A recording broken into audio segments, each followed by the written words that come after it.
ಚಿಕ್ಕಮಗಳೂರು ತಾಲೂಕಿನ ಆಲ್ದೂರು ಪಟ್ಟಣದ ಸರ್ಕಾರಿ ಪದವಿ ಪೂರ್ವ ಕಾಲೇಜಿನ ದುಸ್ಥಿತಿ ಯಾವ ರೀತಿ ಇದೆ ಅನ್ನೋದರ ಕುರಿತಾಗಿ ನೀವು ನೋಡಬಹುದು. ಈ ಕಾಲೇಜಿನ ಕಟ್ಟಡ ಸದೃಢವಾಗಿದ್ದು ಮಂಗಳವಾರ ರಾತ್ರಿ ಜಲಜೀವನ್ ಮಿಷನ್ ಅಧಿಕಾರಿಗಳು ಶಾಲೆಯ ಪಕ್ಕದಲ್ಲೇ ಬೋರ್ ತೆಗೆಸಿರೋದ್ರಿಂದ ಒಂದೇ ರಾತ್ರಿಗೆ ಶಾಲೆಯ ಕಟ್ಟಡ ಈ ಹಂತಕ್ಕೆ ತಲುಪಿದೆ. ನಿನ್ನೆಯಿಂದ ಶಾಲೆ ಆರಂಭವಾಗಿತ್ತು. ಆದರೆ ಇಂತಹ ಕಟ್ಟಡದಲ್ಲಿ ಮಕ್ಕಳನ್ನ ಹೇಗೆ ಕೂರಿಸೋದು ಅನ್ನೋ ಆತಂಕ ಕೂಡ ಎದುರಾಗಿದೆ. ಮಳೆಗಾಲ ಬೇರೆ, ಮಳೆಗಾಳಿಗೆ ಏನಾದರೂ ಅನಾಹುತ ಆದರೆ ಹೊಣೆ ಯಾರು ಅನ್ನೋದು ಇತ್ತ ಶಿಕ್ಷಕರ ಆತಂಕ ಕೂಡ. ಆಲ್ದೂರು ಪಟ್ಟಣ ಅಪ್ಪಟ ಮಲೆನಾಡು, ಮಳೆಗಾಲದಲ್ಲಿ ಭಾರೀ ಮಳೆ ಬೀಳುವ ಪ್ರದೇಶ. ಹೀಗಾಗಿ ಇಂತಹ ಬಿಲ್ಡಿಂಗ್ನಲ್ಲಿ ಮಕ್ಕಳು ಕೂಡ ಅದ್ಯಾವ ಧೈರ್ಯದಲ್ಲಿ ಕೂತು ಪಾಠವನ್ನ ಕೇಳ್ತಾರೋ ಗೊತ್ತಿಲ್ಲ. ಇನ್ನು ಪೋಷಕರು ಹೇಗೆ ಕಳಿಸ್ತಾರೋ ದೇವರೇ ಬಲ್ಲ ಅಂತಾನೆ ಹೇಳಬಹುದು. ಹಾಗಾಗಿ ಶಿಕ್ಷಕರು ಕೂಡ ನಮಗೆ ಬೇರೆ ಕಟ್ಟಡದ ಸೌಲಭ್ಯ ಇಲ್ಲ, ಸರ್ಕಾರ ಕೂಡಲೇ ಶಾಲಾ ಕಟ್ಟಡವನ್ನ ದುರಸ್ತಿ ಮಾಡಿಸಿಕೊಡಬೇಕು ಅಂತ ಆಗ್ರಹಿಸಿದ್ದಾರೆ.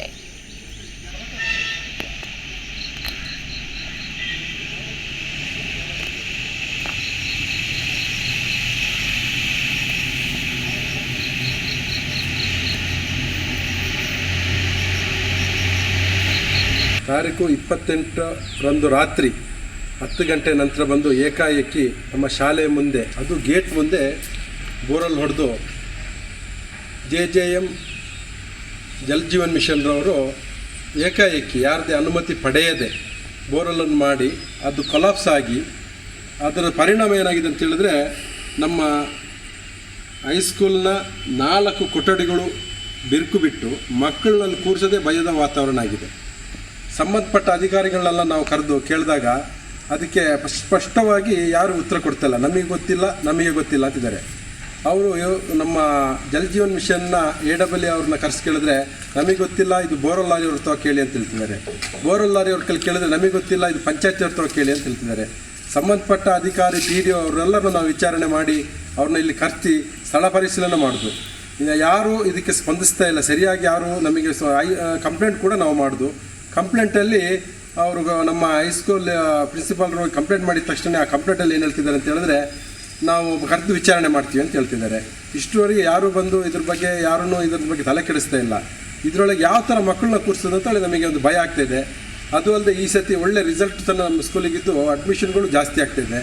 ಈಗ ನಮಗೆ ಕೊಠಡಿಗಳು ಕಡಿಮೆ ಇದೆ. ಈ 4 ಕೊಠಡಿ ಒಳಗೆ ಮಕ್ಕಳನ್ನ ಕೂರಿಸೋಕ್ಕೆ ನಮಗೆ ಭಯದ ವಾತಾವರಣ ಆಗಿದೆ. ಅದಕ್ಕೊಂದು ತಕ್ಷಣ ಇದನ್ನು ಯಾರ್ಯಾರು ಇದು ಮಾಡ್ತಾರೆ, ಭಯದ ವಾತಾವರಣ ನಮಗೆ ಮುಕ್ತಗೊಳಿಸಿ ನಮಗೆ ಒಂದು ಒಳ್ಳೆಯ ಶುಚಿತ್ವವಾದ ಸ್ಕೂಲನ್ನು ನಿರ್ಮಿಸಿಕೊಡ್ಬೇಕಂತಲ್ಲಿ ಈ ಮೂಲಕ ತಮ್ಮಲ್ಲಿ ಕೇಳ್ಕೊಳ್ತೇವೆ.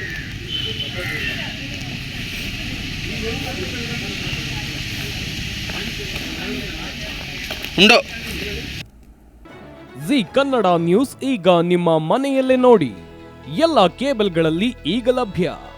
ಸನ್ Direct 292, Jio TV 1334, U digital 162, city cable 51, GTPL 17, Abhishek cables 821, rock line telecommunication 51, Shri Basaveshwara number 60, Vinayaka digital number 53, in digital number 896ರಲ್ಲಿ. ನಿಮ್ಮಿಸ್ತದ ಜಿ ಕನ್ನಡ ನ್ಯೂಸ್ ನೋಡಿ ಆನಂದಿಸಿ.